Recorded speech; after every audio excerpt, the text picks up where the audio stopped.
Eu espero que Deus fale ao seu coração, como tem falado comigo, e eu creio que é algo propício para esses dias, algo que precisamos meditar, precisamos estar atentos, porque mexe com as nossas vidas, mexe com os nossos relacionamentos, com a forma como nós lidamos com as pessoas. Nós vamos falar sobre graça, sobre a graça do Senhor, sobre a bondade de Deus, mas o eixo daquilo que eu quero falar, o tema dessa palavra se chama oportunidade, oportunidade para todos.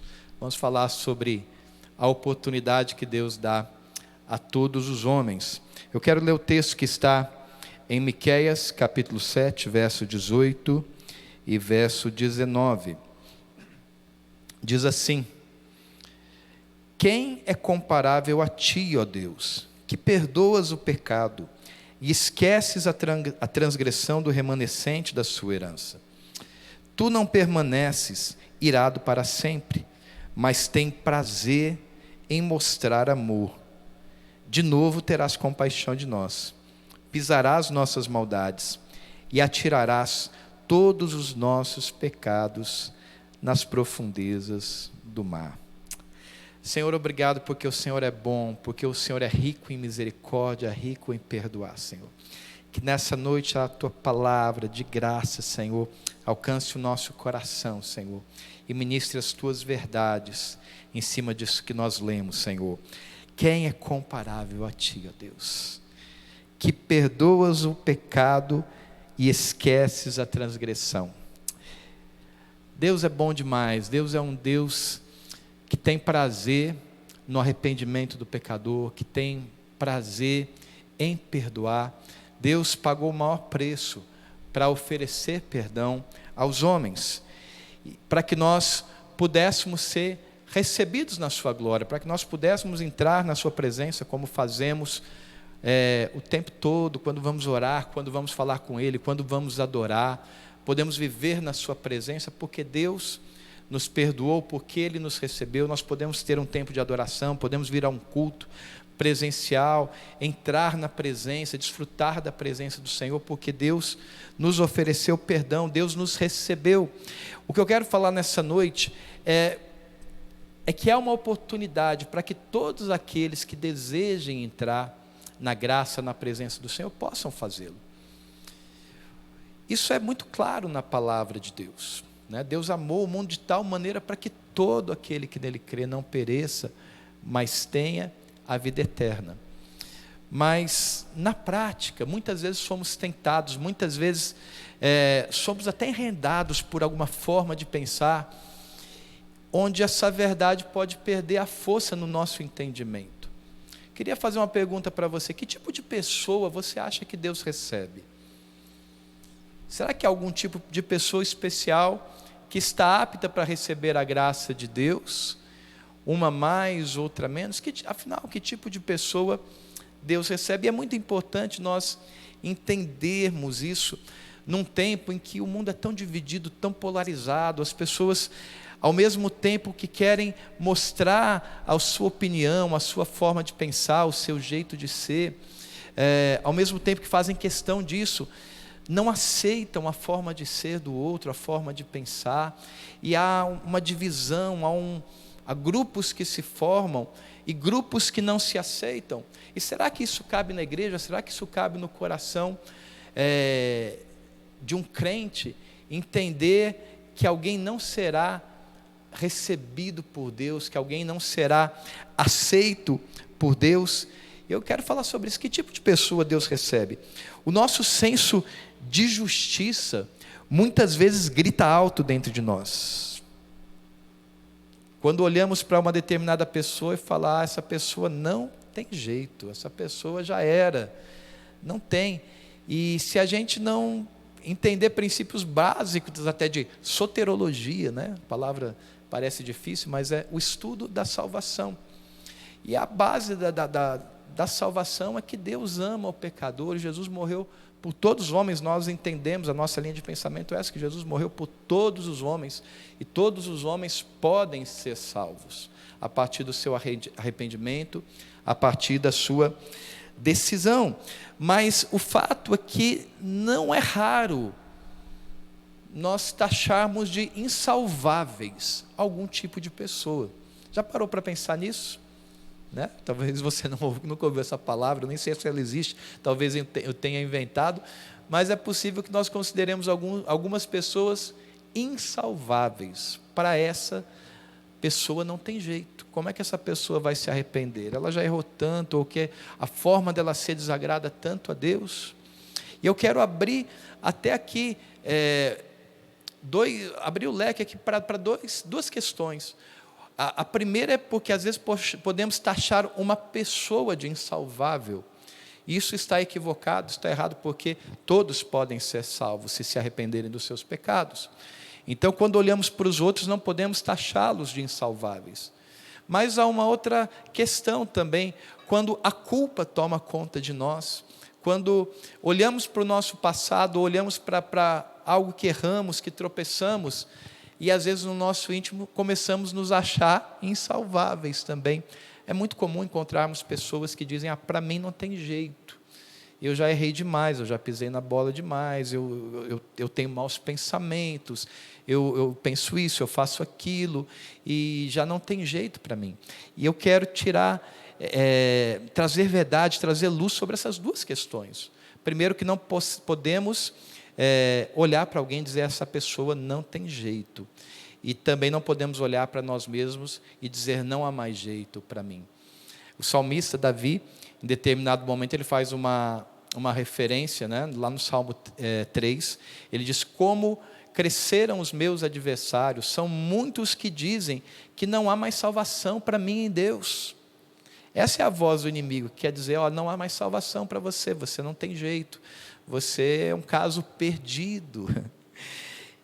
Enfim, que tipo de pessoa Deus recebe?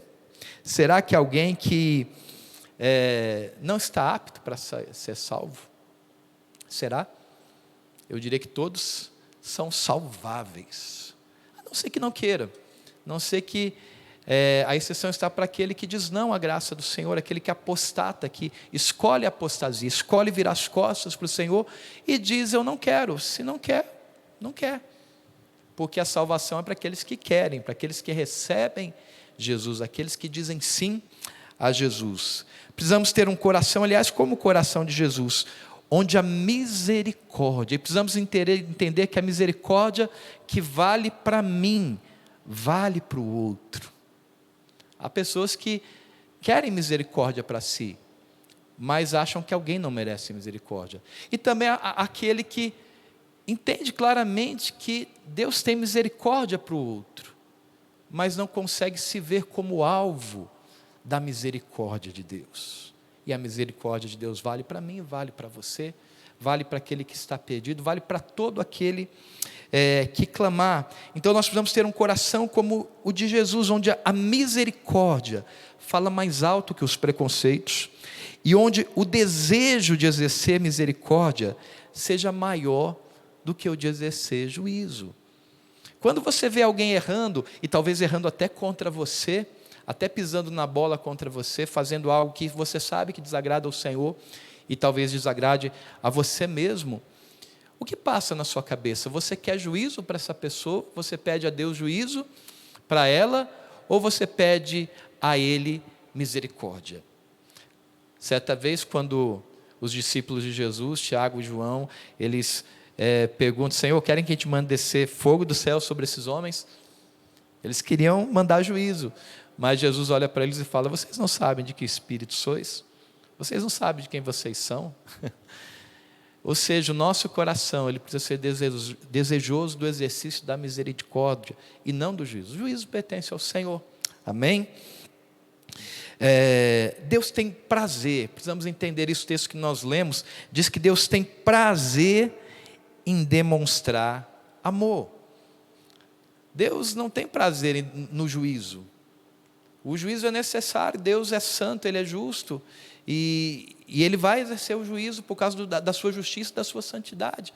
Mas Deus tem prazer em mostrar o seu amor. A glória do Senhor é a bondade dEle sendo manifesta aos homens. Deus é bom e a sua misericórdia dura para sempre. Lá em 1 Timóteo capítulo 2, verso 3 a 6 diz assim: por isto é bom e agradável diante de Deus, nosso Salvador, o qual deseja que todos os homens sejam salvos e cheguem ao pleno conhecimento da verdade, porque há um só Deus e um só mediador entre Deus e os homens, Cristo Jesus, homem, o qual se deu a si mesmo em resgate por todos. Jesus foi dado em resgate por todos, e Deus quer que todos os homens sejam salvos, cheguem ao pleno conhecimento dessa verdade. Jesus morreu por todos os homens. Então todos temos a oportunidade, todos têm a oportunidade de se encontrar com Deus, de mudar de vida, de viver debaixo da graça maravilhosa do Senhor. A oportunidade é para todos, amém? Eu peço, enquanto eu ministro essa palavra, que todo espírito de acusação perca lugar na sua vida. Há muitas pessoas que estão me assistindo, ou assistindo depois esse vídeo, que vivem debaixo de um jugo de acusação. E eu quero dizer que a graça está disponível para você. A graça do Senhor está disponível para todos os homens. Ela é disponível como o ar que nós respiramos. Você não pode ver, ela não é algo palpável, mas é algo que penetra no nosso coração. E o Espírito Santo de Deus, ele vem com aquela graça e testifica que somos filhos de Deus. Ele ministra ao nosso coração o perdão. Isso é para todas as pessoas que querem que se abrem. Satanás quer convencer o homem que ele não tem jeito. O inimigo quer dizer, não há salvação para você, você está perdido.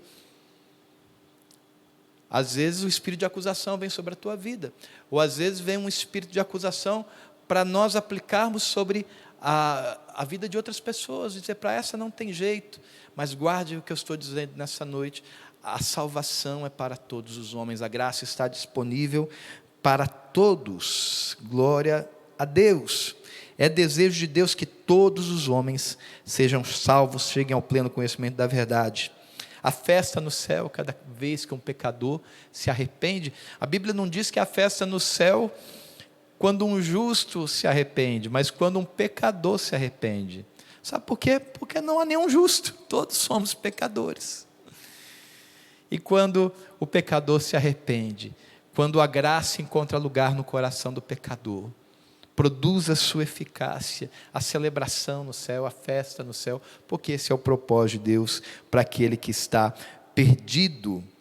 Isso demonstra que Deus não tem prazer na condenação do homem. A Bíblia diz que Deus tem prazer na sua salvação. Deus não tem prazer na morte do ímpio, naquele que morre condenado, mas do santo, do justo, sim. Deus é bom. Estamos falando sobre graça, sobre acessibilidade, sobre termos acesso à presença de Deus pela graça, pela misericórdia, independente de qualquer situação, independente daquilo que fizemos, independente daquilo que vivemos. Isso é uma grande verdade. Agora, isso quer dizer que podemos pecar à vontade? Não. A graça e a misericórdia de Deus não autorizam ninguém a pecar. A graça não é um passaporte para o pecado. Não é algo que garanta às pessoas que não haverá consequências se elas viverem no pecado. Pelo contrário, Deus quer que nós sejamos salvos. Romanos capítulo 6, verso 1 e 2, o apóstolo Paulo, ele é bem taxativo quando ele fala da graça.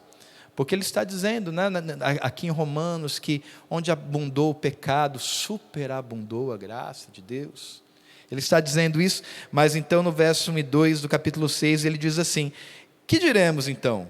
Continuaremos pecando para que a graça aumente, para que a graça seja superabundante? Aí ele mesmo responde: de jeito nenhum, de maneira nenhuma. Há uma versão que usa a expressão, Deus me livre. Viveremos no pecado? Deus me livre, de jeito nenhum. Nós, os que morremos para o pecado, como podemos continuar vivendo nele? Então não é para brincarmos com o pecado. Não podemos misturar as coisas. Ao mesmo tempo que a graça está disponível o tempo todo, a nossa escolha o tempo todo tem que ser pela graça. Resistir ao diabo, fugir dele, abandonar o pecado. O pecado não pode fazer parte da vida do crente. Se pecarmos, temos um advogado. Se confessarmos nossos pecados, ele é fiel e justo para nos perdoar dos pecados. Mas o pecado é um acidente na vida do crente, do cristão. O pecado não é a essência, o pecado não é a maneira de viver, não é o estilo de vida, não é constante. Sempre que pecarmos, temos a graça disponível, mas temos que viver lutando tenazmente contra o pecado que nos assedia tenazmente, a Bíblia diz.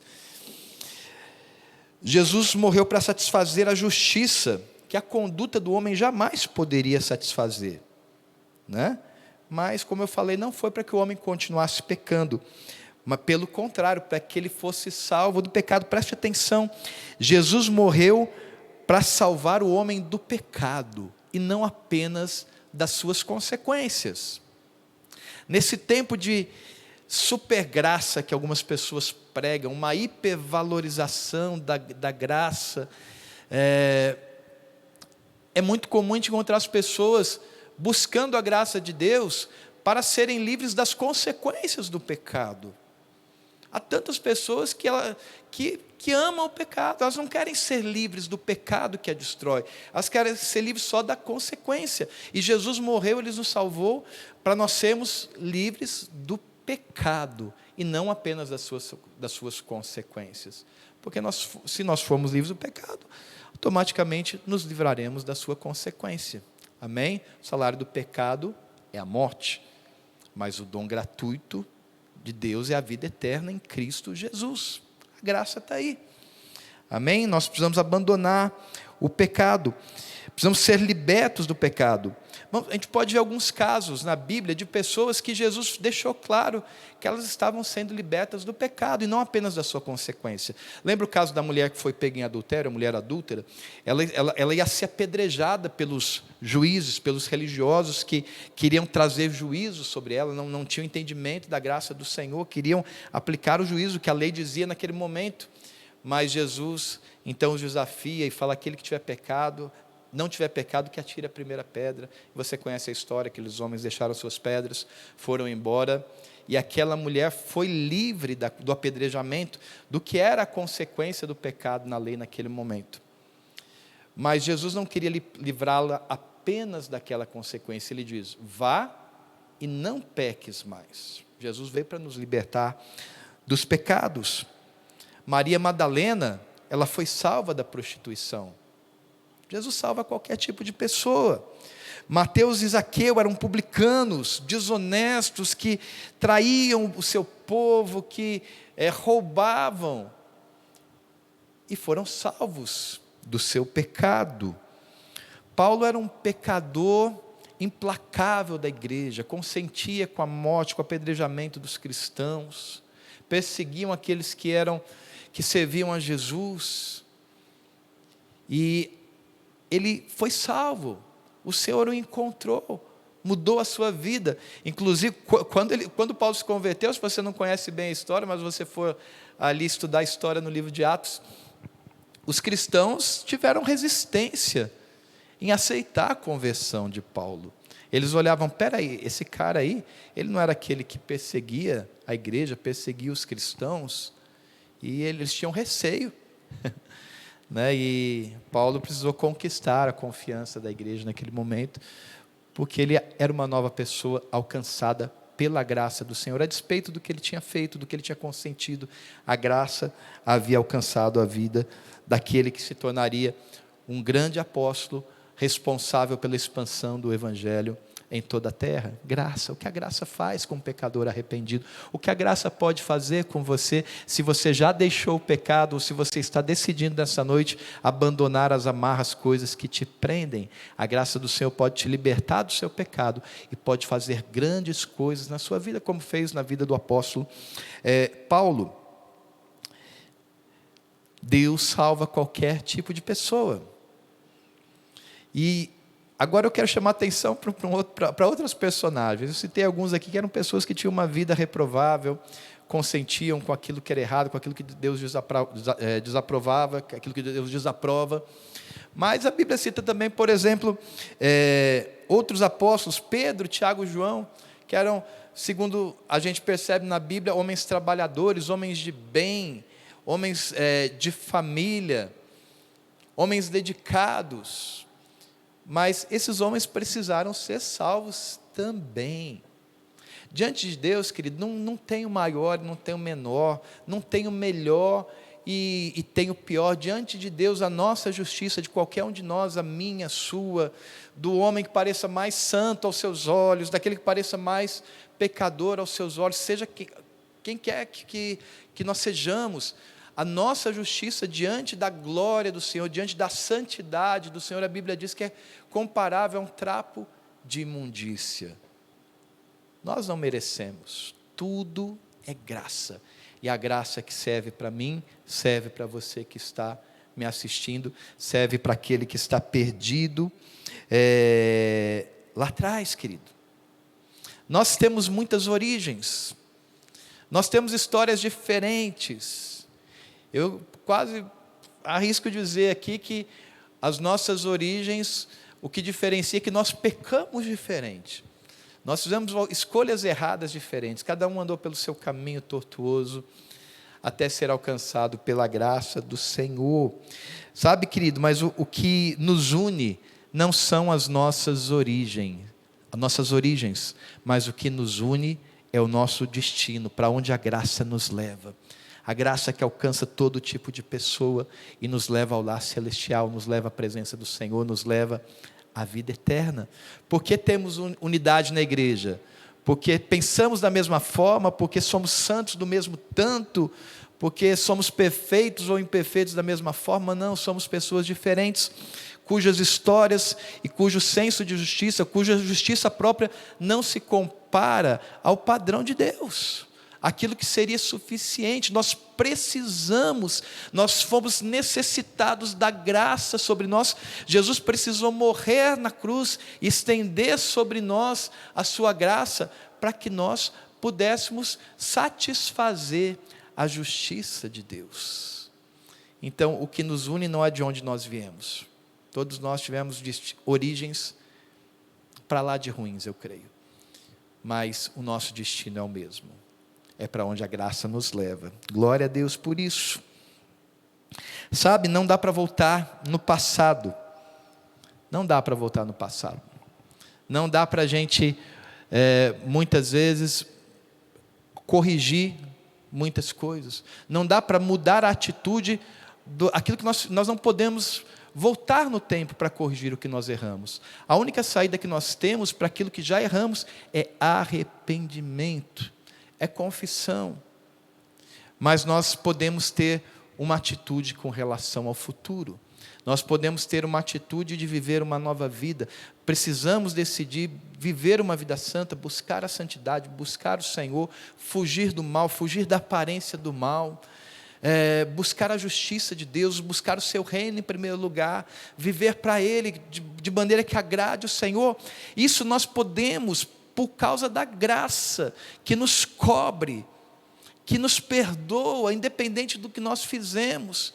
Nós podemos ter uma nova decisão com relação ao futuro, independente do que você é. Você não pode mudar o passado, mas você precisa ter uma nova atitude com relação ao seu futuro. Jesus e o pecado são caminhos opostos.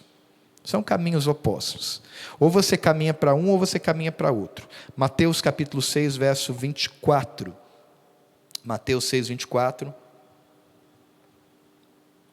Diz assim: ninguém pode servir a dois senhores, pois odiará um e amará a outro, ou se dedicará a um e desprezará outro. Vocês não podem servir a Deus e ao dinheiro. Não se pode servir dois senhores. Você precisa decidir servir a Deus e buscar a sua presença durante todo o restante da sua vida. Amém? Precisamos ser impactados por esse amor tão grande. Que Deus é esse? Que Deus, olha, eu tenho tantos anos que eu sirvo ao Senhor, tantos anos procurando fazer a vontade dEle, errando, falhando, me consertando, me acertando com Deus.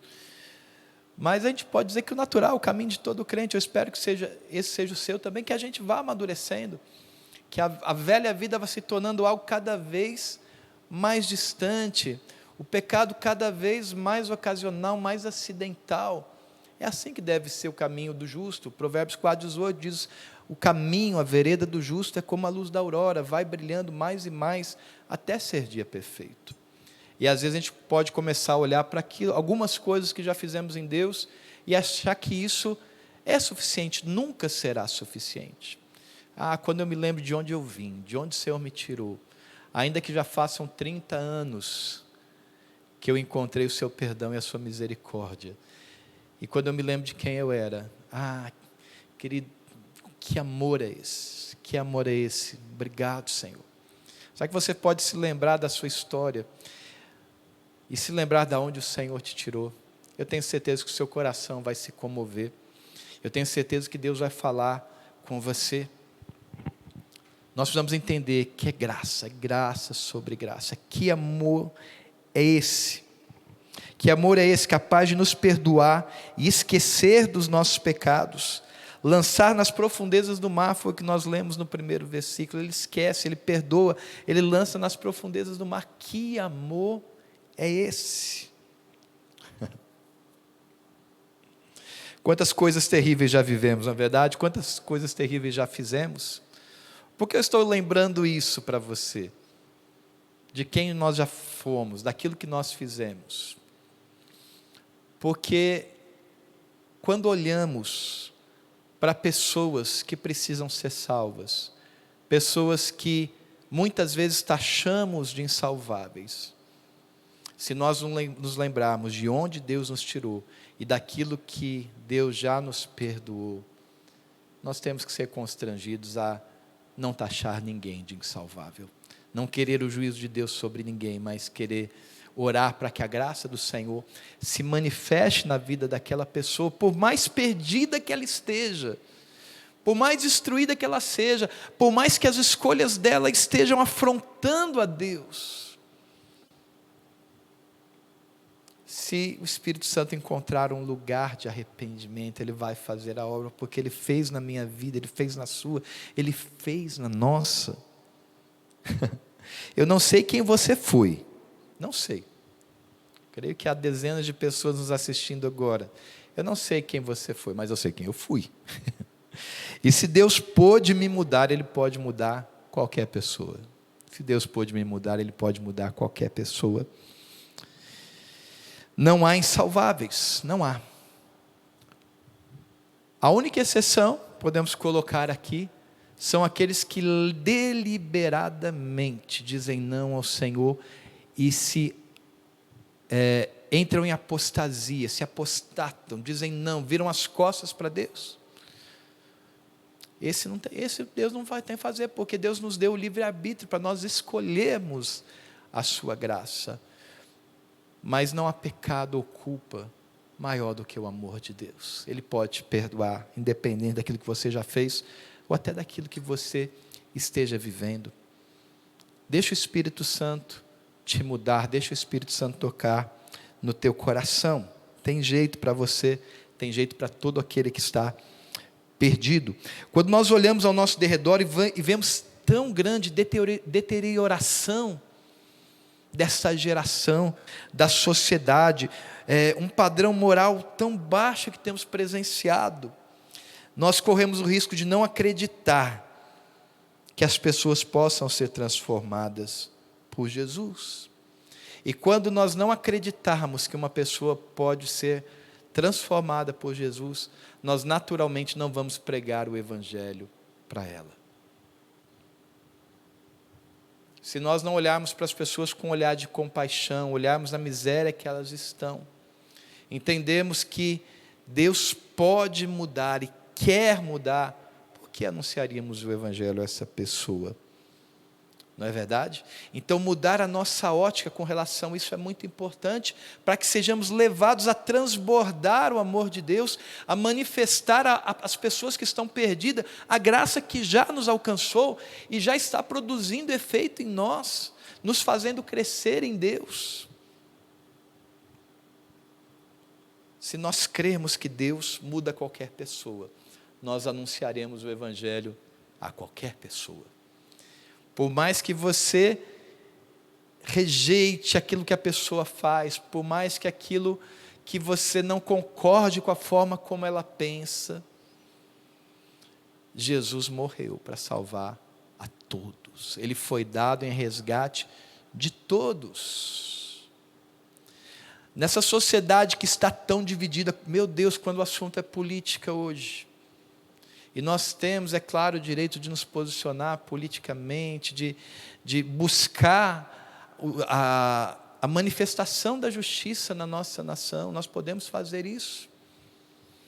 Mas nós vemos pessoas que pensam diferentes nessa área, se degladiando, e eu não estou falando daqueles que estão lá fora, às vezes eu estou falando de cristãos. Talvez nesse momento hajam aqueles que dizem servir a Deus, desejando a morte de alguém. Nossa, se esse pessoal morrer seria mais fácil, né? Deus, né? Pesa a sua mão. Querido, nós precisamos olhar para nós e ouvir o Espírito Santo nos dizendo: você não sabe de que espírito você é. Não sabeis de que espírito sois. Há uma graça de Deus em você que precisa transbordar sobre aquele que está perdido. O juízo pertence ao Senhor. O nosso papel é orar para que todo aquele que está perdido encontre o caminho da graça, encontre o Senhor. Amém? Será que alguém que está mergulhado nas drogas tem jeito? Será que alguém que está perdido nas drogas tem jeito? Sim, tem jeito. Será que alguém que se tornou terrivelmente corrupto tem jeito? Sim, tem jeito. Sim, tem jeito. Com a graça de Deus tem jeito. Essa pessoa pode mudar. Será que alguém que vive uma vida de promiscuidade pode ser mudada? Sim, pode ser mudada. A graça é suficiente para salvar a todo que crê. A obra da cruz, o poder do Evangelho, o agir do Espírito Santo podem mudar qualquer pessoa. A compreensão disso nos fará anunciar com mais clareza Cristo a pessoa, as pessoas, inclusive aquelas que parecem não ter jeito. Precisamos tirar isso. Toda pessoa tem jeito. Aqueles que vivem hoje presos nos grilhões do pecado podem ser perdoados como nós fomos, e também ter os seus pecados, por mais terríveis que sejam, irmão, podem ter os seus pecados lançados no mar do esquecimento, como os nossos já foram, graças a Deus. Mas eu quero concluir lendo com você Romanos 10, 13 e 14.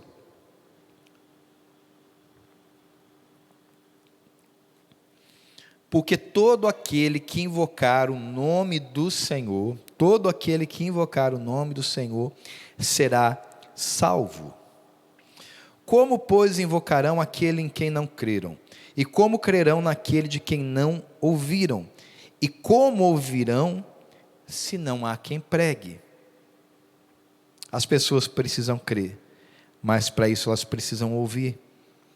E como ouvirão, se ninguém lhes pregar o Evangelho? Queria pedir já que os músicos subissem aqui, assumissem o seu lugar. Sabe, querido, quem tem essa responsabilidade de apresentar a salvação àquele que está profundamente perdido hoje? Somos nós que já fomos alcançados pela graça. Não é o perdido que vai anunciar a salvação para o perdido. É você, sou eu, nós que recebemos essa abundante graça que nos perdoou, nos redimiu. Essa graça que está sobre nós, ela nos abençoa, ela nos perdoa, ela nos lava, ela nos transforma, mas ela também nos responsabiliza a transbordar sobre aquele que está perdido. Não taxe ninguém de insalvável, não deixe de acreditar na salvação de alguém. Sabe, talvez enquanto eu está pregando, Deus está curando a tua visão. Talvez há pessoas que você olhe pela rua e você pense, esse não tem jeito. Talvez há pessoas que você olhe dentro da sua casa, na sua família, e fale, não tem jeito para essa pessoa. Tem jeito sim. Tem jeito sim. E talvez você olhe para você mesmo e diga, eu não sei se tem jeito para mim. Tem jeito para você também. Deus dá oportunidade para todos. Jesus morreu para que todos os homens pudessem ser salvos. Esse é o desejo do coração de Deus. Eu queria te convidar a fechar os seus olhos nesse momento, enquanto uma canção é ministrada. Você orar a Deus de coração, com sinceridade, e perguntar ao Espírito Santo, dizer, Espírito Santo, será que eu tenho excluído alguém da possibilidade de salvação? Será que eu tenho esse direito de dizer, essa pessoa não tem jeito, essa pessoa não tem salvo? Será que eu posso virar os meus olhos? Será que eu posso deixar de anunciar o Evangelho àquele que eu julguei ser insalvável? Se essa palavra tem falado com você enquanto cantamos essa canção, ore a Deus e mude a sua forma de pensar, se arrependa e diga, Senhor, eu quero ter o olhar de Jesus, eu quero preferir exercer misericórdia do que exercer juízo, porque é isso que o Senhor quer, o Senhor tem prazer em que o pecador se arrependa. Deixa Deus ministrar ao seu coração agora.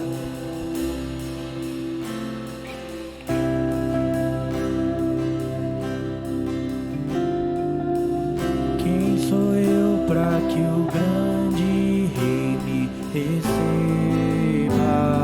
assim? Me perdi, ele me encontrou, seu amor por mim, seu amor por mim. Quem Deus libertar, livre enfim será. Sou filho de Deus, se eu sou.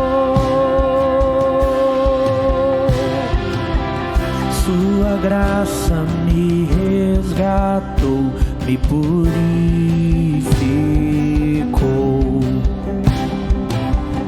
Quando eu era um pecador, morreu por mim. Sim, morreu por mim. Quem Deus libertar,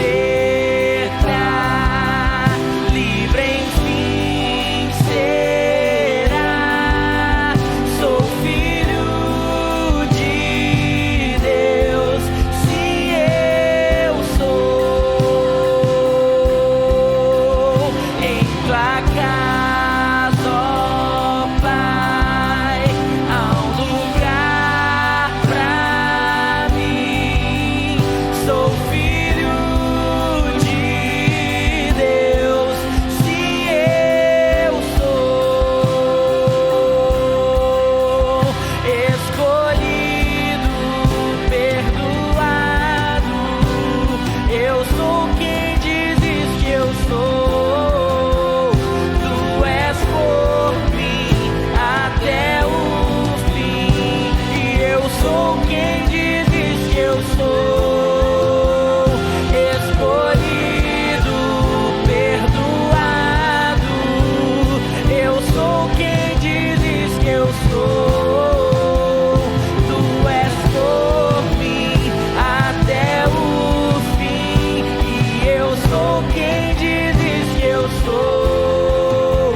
Aleluia, somos escolhidos, perdoados.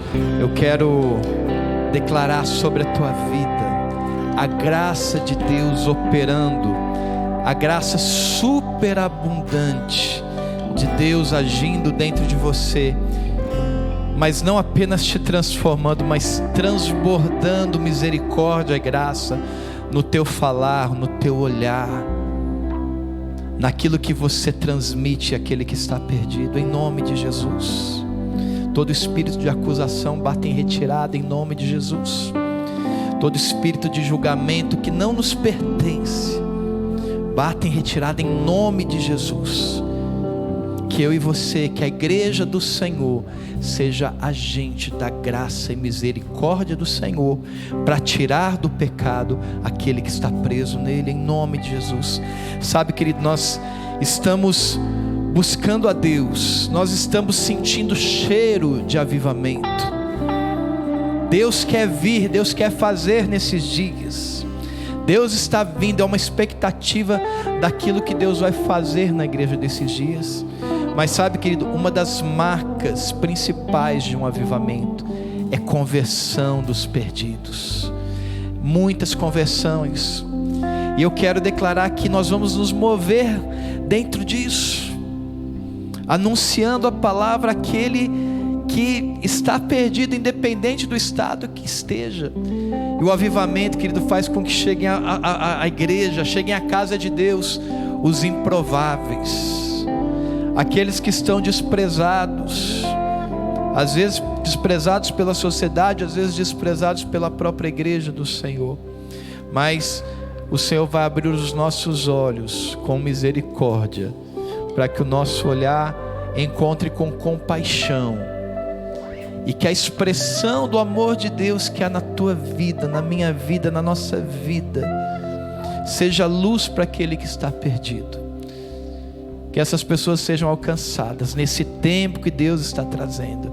Em tempos de avivamento, há grandes conversões, e nós vamos ver isso em nome de Jesus. Que essa palavra fique gravada no seu coração. O Senhor abençoe a tua semana, abençoe a tua casa, a tua família. Nós estaremos juntos aqui no domingo, celebrando, cultuando a Deus, adorando o santo nome dEle, em nome de Jesus. Quem sabe você já pode trazer alguém que nesse momento está perdido. Não deixe para depois. Use aquilo que Deus te deu para alcançar aquele que precisa de salvação. Amém? Deus abençoe a tua vida.